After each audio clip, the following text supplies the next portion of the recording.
카세트 테이프. 그래서 여기에 검정 색깔 막 이게 여기 엉켜 있어가지고 이게 돌아가면서 요 줄이 막 이렇게 계속 나오는 형태인데요. 요거 여기에 이제 자성을 가지고 읽어내는 거죠. 그래서 요거 만약에 내가 어떤 거 전에 있던 거 듣고 싶어 하면 다시 되감기, 물리적으로 감아야지만 전에 있던 걸 들을 수 있어요. 그러니까 순차적으로 접근한다는 거죠. 그래서 자기 테이프 요건데 뭐 이것도 거의 쓰지 않죠 요즘은. 그다음 직접 접근 방식이 있습니다. 직접 접근 방식은 뭐냐면은 자기 디스크. 자기 디스크는 자성을 이용한 거긴 하지만 요즘도 많이 쓰죠. 하드 디스크 특히. 플로피 디스크는 거의 쓰지 않지만 이것도 뭐 얘랑 비슷하게 생긴 거 있어요. 그다음에 하드 디스크는 요즘도 많이 쓰죠. 그다음에 뭐 CD, DVD, 기타 기억 장치 이런 것들은 다 반도체들이 이용한 것들. 이런 직접 접근 방식에 뭐 이런 것들이 있다라는 건데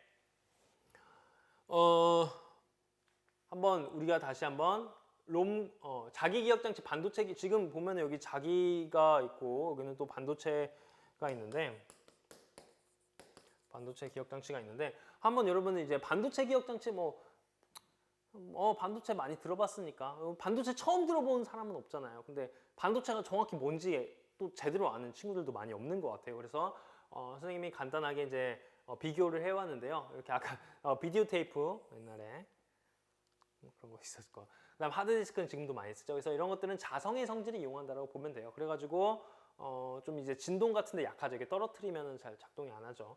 그래가지고 이런 하드디스크나 이렇게 자성을 이용한 게 자기 기억 장치라고 보면은 이 반도체 기억 장치는 말 그대로 반도체를 사용한 거죠. 그래서 여기 보면은 D램도 반도체고 뭐 낸드 플래시 메모리 요즘 굉장히 삼성이 잘 만든다는 삼성이 메모리 특히 낸드 플래시 메모리 맛집이죠. 그래서 이런 것들만 USB 이런 것들이 반도체 기억 장치인데 반도체 메모리에 대해서 개략적인 구조를 좀 설명해 드리려고 이 PPT를 준비했습니다. 일단 반도체가 뭔지부터 알아야 되죠. 반도체 여러분들의 의견을 듣고 싶다. 반도체가 뭔지 아시나요? 반도체 이렇게 배운 친구들이 많을 것 같아요.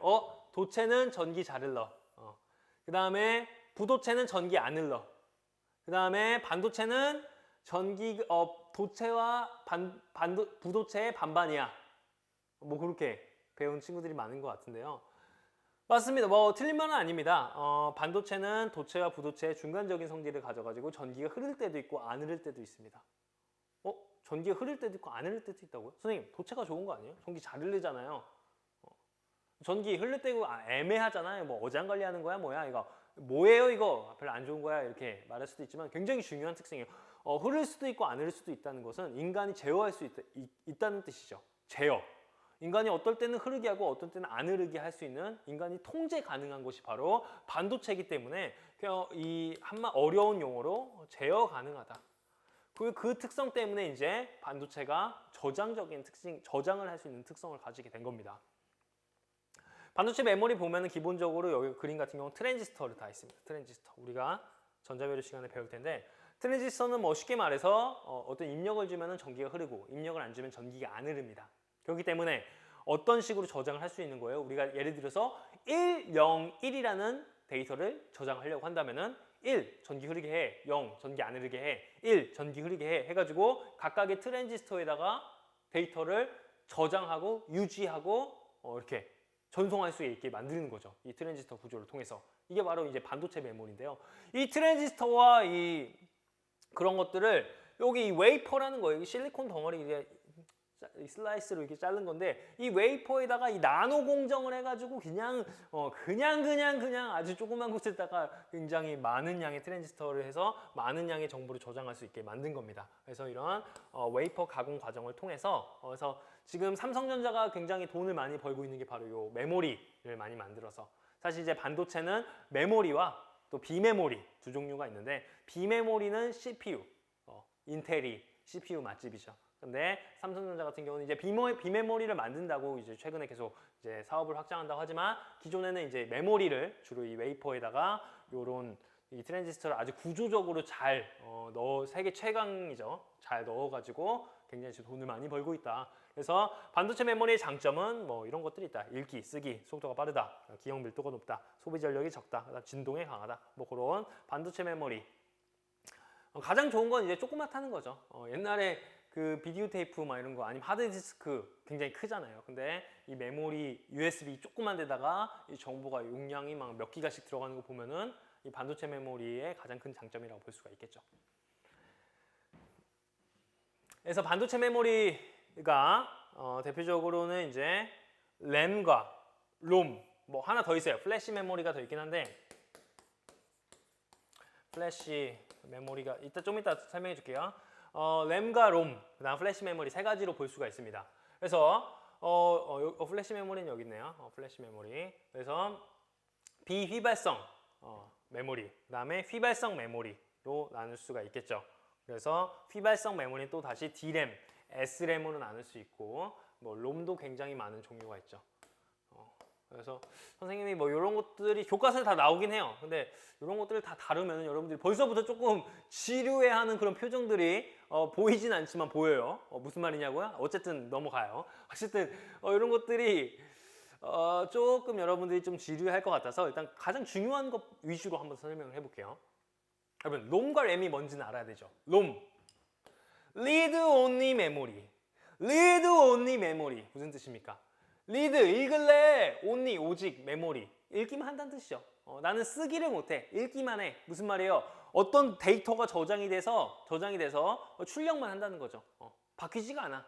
그래서 이게 롬입니다. 그래서 읽기 전용 메모리 비휘발성. 휘발이라는 게 뭐예요? 날아간다잖아. 그러니까 비휘발성 하면은 날아가지 않는다, 계속해서 저장되어 있다. 메모리라고도 한다. 그래서 전압 공급이 차단. 컨센트 꽂아도 데이터 소멸되지 않아요. 그래서 중요한 어떤 윈도우, 특히 윈도우 체제나 뭐 그런 그 하드웨어에서 굉장히 중요한 데이터들, 바뀌면 안 되는 데이터들이 롬에 저장되어 있다고 볼 수가 있죠. 램은 뭡니까? 램은 랜덤 액세스 메모리. 랜덤 액세스 메모리 뭡니까? 랜덤으로 저장, 액세스는 이제 접근하다라는 뜻이거든요. 그래서 랜덤으로 접근한 메모리 가능하다. 랜덤으로 뭐야? 아까 도마 위에 랜덤으로 와가지고 막 요리해가지고 이게 요리 여기 있습니다 하고 싹 도마 착 씌우잖아요. 그렇죠? 무슨 말이에요? 읽기와 쓰기가 가능한데 이거는 휘발성이죠. 휘발성. 안 나와 있나? 있다. 휘발성이다. 그래서 데이터가 소실되는. 왜? 작업할 때만 내가 잠깐 있다 가는 거니까. 그게 바로 램이다. 랜덤 액세스 메모리다. 그래서 일시적으로 저장하는 용도로 사용한다. 그래서 롬과 램, 반도체 메모리의 롬과 램 정도는 알아두도록 합시다. 그 다음에 아까 여기에서 뭐 휘발성 메모리 램에서 또 D램과 S램이 있다고 했는데요. 이것도 뭔지만 알아봅시다. 뭐 나중에 여러분들이 뭐 삼성전자 D램 사업부에 뭐 취업을 했는데 D램이 뭔지는 알아야 될 거 아니에요. 그래서 램은 S램과 D램으로 크게 나눌 수가 있습니다. S램은 뭐 스태틱, 그 다음에 다이나믹, 뭔가 역동적인 램, 그 다음 스태틱은 축적하는 뭐 그런 축적된 램 뭐 이런 건데 포인트는 이제 S램 같은 경우는 빠릅니다. 그 다음 대용량화에 적합하지 않습니다. 다만 그래서 기술이 발달해서 이제 이 S램 용량도 계속 커지고 있긴 하지만 일단 S램은 이제 하지만 용량이 조금 상대적으로 적다라고만 알아두시면 될 것 같고 D램 같은 경우는 대용량화에 적합한 용량을 크게 만들 수 있고 하지만 제어가 복잡하다는 특징이 있습니다. 왜냐면은 다이나믹 램 같은 경우는 이제 가장 중요한 단어 중에 하나가 여기 안 나와 있나요? 리프레시 신호를 해줘야 된다는 겁니다. 뭐냐면 리프레시라는 거, 뭐 재충전. 나 오늘 엄마 나 너무 공부하느라 힘들어. 나 카페 가서 리프레시 좀 하고 올게. 뭐 그런 리프레시가 아니라 여기서 이제 리프레시는 일정 기간 동안에 방치해둘 경우 유실될 수 있는 정보를 계속 부활시켜 저장하는 거. 무슨 말이냐면 D램에는 일시적으로 데이터를 저장하는 거기 때문에 계속 다시 리부팅을 해줘야 됩니다. 101 여기는 한번 101 계속 한 번만 저장하면 되는데 얘 D램 같은 경우는 101 맞아. 101 맞아. 101 맞아. 101 맞아. 이렇게 리프레시를 통해서 다시 한번 이렇게 써주는 게 D램이다. 그래서 이렇게 계속 리프레시를 해줘야 되니까 상대적으로 제어가 복잡하겠죠. 타이밍이 있으니까. 하지만 대용량하기엔 좋다. 그래서 D램과 S램을 간략적으로 살펴보았습니다. 플래시 메모리 중요합니다. 플래시 메모리 대세라고 볼 수 있죠. 플래시 메모리 같은 경우는 한번 읽어볼까요? 전원이 끊겨도 데이터를 보존하는 특성을 가진 반도체. 전원이 끊겨도 데이터를 보존한다고? 그럼 램과 롬 중에서 어떤 특성이에요? 그렇죠. 메모리 반도체 D램과 S램과 달리 플래시 메모리는 비휘발성 메모리다. 비휘발성이면 어떤 성질을 가지고 있는 거예요? 롬의 장점이 있죠. 그렇죠. 전원이 꺼지더라도 저장되는 롬의 장점이 있고, 그다음 하지만 롬은 리드 온리 오직 읽기만 돼. 하지만 플래시 메모리 같은 경우는 어떤 특징을 가지고 있어요? 정보를 자유롭게 입출력할 수 있다. 입출력할 수 있다는 거는 이 정보의 입출력이 자유로운 램의 특성을 가지고 있네요. 뭐야? 램의 어떤 자유로운 데이터 입출력도 가지고 있으면서 롬의 전원이 꺼져도 계속 저장되는 그 각각의 장점을 가지고 있는 거죠. 아주 우리에게 친숙한 소재들입니다. USB, SD 카드, SSD 그런 것들이 전부 다 플래시 메모리입니다. 그래서 이 반도체 메모리 중에서 가장 우리가 친숙한 것들이 바로 플래시 메모리죠. 이제는 일상생활에서 떼놓을 수가 없죠. 여러분들 그 스마트폰만 사더라도 이게 SD 카드 꽂아서 쓰고 다 하죠. 아닌가? 봅시다. 오늘 여기까지 선생님이 이제 메모리에 대한 굉장히 다양한 이야기들을 준비해 온 게 끝이 났습니다.